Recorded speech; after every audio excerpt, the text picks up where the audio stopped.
কৃতজ্ঞতা জানাচ্ছি। আমাদের প্রত্যাশা ব্রাহ্মণবাড়িয়া স্পোর্টস এগিয়ে যাবে। আর যেমন নাজমুল হোসেন ফয়সাল, ফুলবাড়ি দাস বাংলাদেশ অনূর্ধ্ব জাতীয় বি দলে প্রতিনিধিত্ব করছে, তারাও কিন্তু এই মাঠ থেকে উঠে এসেছে। এই টুর্নামেন্টের মাধ্যমে তারা উঠে এসেছে। আমাদের প্রত্যাশা বাংলাদেশ জাতীয় দলে বয়স ভিত্তিক দলে ব্রাহ্মণবাড়িয়ার মেধাবী খেলোয়াড়রা প্রতিনিধিত্ব করবে, ব্রাহ্মণবাড়িয়ার সম্মান বয়ে নিয়ে আসবে। সম্মানিত অতিথিবৃন্দ সহ সুপ্রিয় দর্শক মন্ডলী, এই বৃষ্টির মাঝেও যারা এই মাঠে উপস্থিত হয়েছেন আপনাদেরকে সত্যি অভিনন্দন জানাচ্ছি, কারণ ফুটবলের প্রাণ সুপ্রিয় দর্শক মন্ডলী আপনাদের হৃদয় নীল আকাশের চাইতেও অনেক বড়।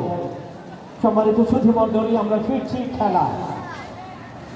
দ্বিতীয়ার্ধের খেলা এখনই শুরু হবে।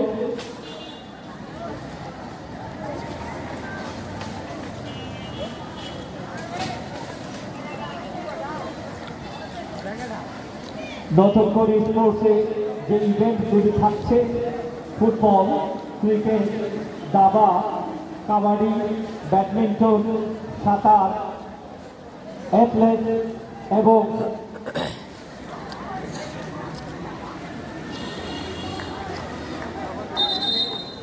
একজন খেলোয়াড়ের পরিবর্তন ইতিমধ্যে হয়েছে।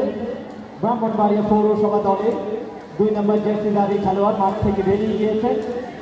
শফিক মাঠে প্রবেশ করেছেন 5 নম্বর জার্সিধারী সাইফুল। দ্বিতীয়ার্ধের খেলা শুরুর পূর্ব মুহূর্ত।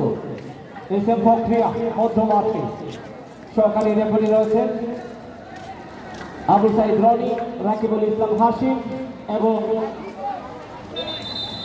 চতুর্থ রেফারি সৌরভ আহমেদ।